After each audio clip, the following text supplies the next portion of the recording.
जून संपत आला तरी पूर्व विदर्भात दमदार पाऊस नाही, त्यामुळे पेरण्या खोळंबलेल्या आहे बऱ्याच भागामध्ये। पूर्व विदर्भातल्या नागपूर, वर्धा, चंद्रपूर, भंडारा, गोंदिया आणि गडचिरोली या सगळ्याच भागात पेरण्या खोळंबलेल्या आहे। ज्या शेतकऱ्यांनी धूळ पेरणी केली, पावसाच्या प्रतीक्षेत असताना पेरणी केली, त्यांना आता पावसाची प्रतीक्षा आहे। बघा, हे बोरूचं पीक आहे, हिरवळीच्या खताचं पीक म्हणून याच्याकडे बघितलं जातं।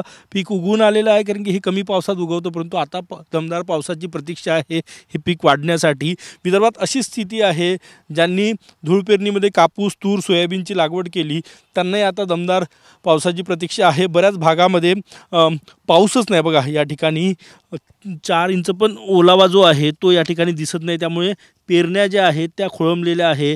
नागपूर जिल्ह्यामध्ये फक्त काटोल तालुक्यामध्ये सरासरी पाऊस पडला, इतर सगळ्या तालुक्यामध्ये दमदार पावसाची प्रतीक्षा आहे।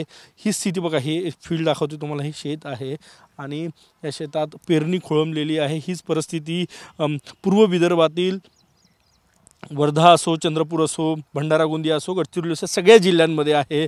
त्यामुळे जुलैत तरी दमदार पाऊस येईल अशी प्रतीक्षा आहे। आणि ज्या भागात पुरेसा पाऊस आला नाही, पेरण्या झाल्या, त्या ठिकाणी आता दुबार पेरणीचं संकट आहे। पूर्व विदर्भामध्ये कापूस, सोयाबीनची मोठ्या प्रमाणात लागवड केली जाते, परंतु पुरेसा पाऊसच नाही, त्यामुळे शेतकरी चिंतेत आहेत। कॅमेरामॅन साईसह गजानन उमाटे, TV9 मराठी, नागपूर।